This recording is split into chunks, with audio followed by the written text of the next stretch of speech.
Hey everyone, Kelsey here with Roadside Dental Marketing. Did you know that 9 out of 10 consumers who do a local search on their smartphone or their personal device will end up calling or visiting a location related to that search within that same day? This was according to recent research done by Nectify. So, what we're going to cover today is the 5 most important aspects of optimizing your Google business listing or Google business profile, as it's now called, for your dental practice. There's tons of different areas that you can focus on with your Google business profile, but we're going to touch on the 5 easiest ways to get the most visibility and the fastest traction for your practice. And I'm going to show you how to do this properly by actually going into a listing that we've worked on. So the first thing that we're going to do is look at the category that your listing is optimized for. So if we click into Edit Profile, it's going to load this in, and you'll notice the business category.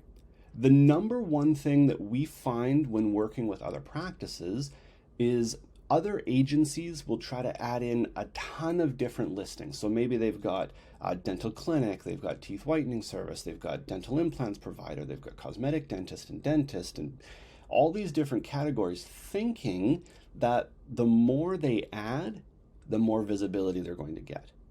But in reality, it's actually the opposite. The more categories you add, the more you're muddying the waters, and Google's not able to understand really your primary function.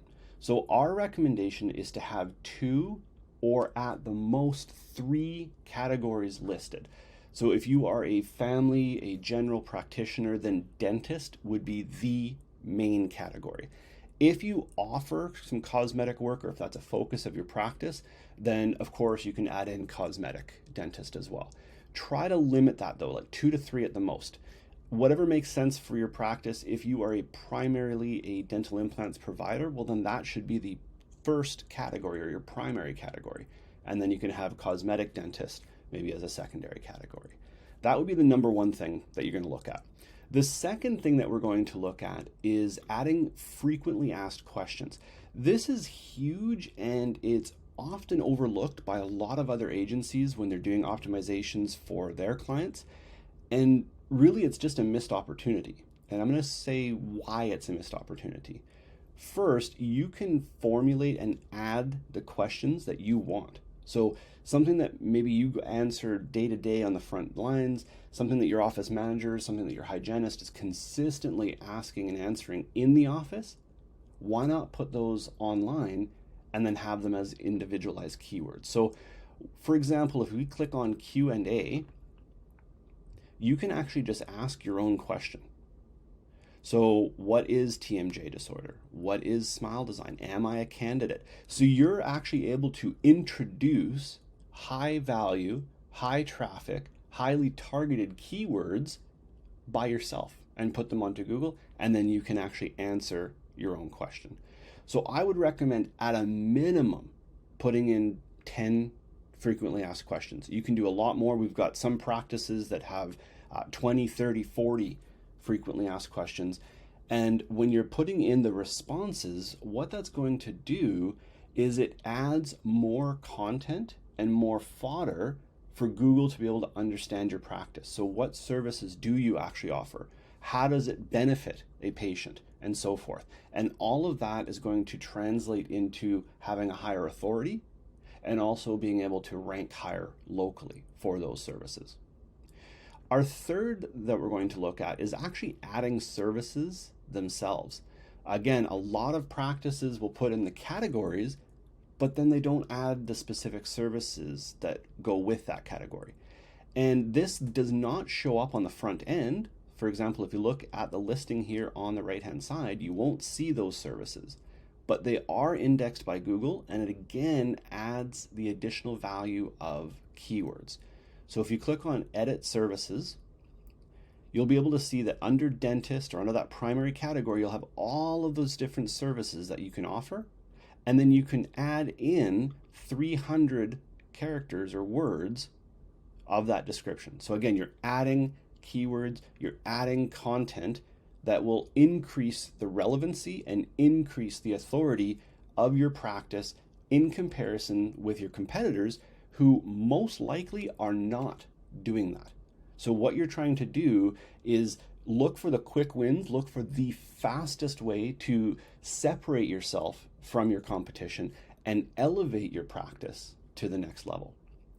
The fourth way that we're going to look at is the description. Most practices do have a description, but what we notice when we're doing audits for some of our practices and for some of our clients that are looking to switch agencies is that the description that they have is very small or it's unoptimized. So in this description profile area, you'll notice you have 750 words that you're able to use, or 750 characters.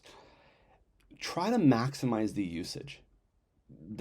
Think of this as a billboard, or think of it as this advertising space. If you're only taking up maybe a small portion of it, maybe a couple lines, you're leaving a ton of real estate on the board that other practices could then use to steal your positioning. So incorporate into the description your brand name, where you're physically located, right? So a Brentwood dental office, or wherever city or location that you're physically located in, put that in there, and then try to cover some of the main services or categories of treatments that you offer to your patients. So for example, on this one, you could say that, we believe in the power of a healthy and beautiful smile. We utilize the latest advancements. You're talking about technology, right? So whether you need a new dentist, someone that's new to the area, checkups, whitening, implants, you're covering some of the services that your practice offers, and then conveniently located in Brentwood. So now you're telling what the difference is. So really, you're trying to maximize your visibility, maximize the potential for ranking, and use as much space as possible. So look at yours when you get online, open it up, go to Google Business, look at your listing, and if you're not utilizing or maximizing the value or the area of your description, then either ask your in-house marketing person that you work with or ask your agency that you work with to rewrite that description so that you're utilizing the maximum space possible, but also incorporating as many potential keywords as possible so that you have a chance to rank. Our last area that we're going to look at, again, these are just the top 5 or the 5 quickest ways that you can use your Google Business Profile to increase your visibility. The last one is where your service areas are. This is a huge missed opportunity that we see in a lot of practices. Is you'll put in your business location, so that's where your physical office is, but for a lot of the practices that we work with, they're wanting to draw patients or draw customers from surrounding towns, surrounding neighborhoods, communities, or zip codes where they don't physically have a presence.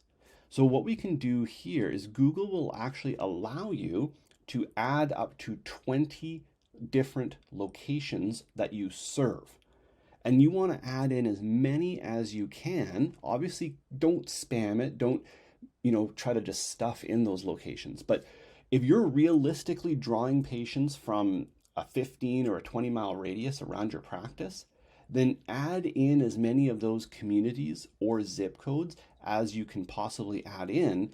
And what that's going to do is as Google starts to crawl this business listing and start to understand not only where your patients come from, but what you offer, you're now opening up the potential for your business listing to be able to show up as a dentist in their area or as a dentist that offers a specific service in that community, even though you don't physically live there or have an established brick and mortar practice in that area.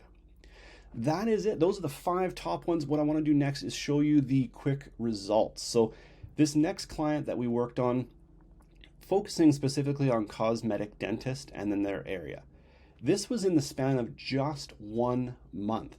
So we took over their listing. We started working very hands-on with this practice. They're actually very, very savvy when it comes to optimizations as well. So we were able to work hand in hand with our team and their in-house marketing director and look at the results just within 1 month of local rankings. And this is within a 7-mile radius around that practice. And you can see the dramatic increase in the visibility for that search term. So put into practice those quick 5 wins, and you yourself will see that same thing happen when you start comparing where you're showing up in Google Map Pack.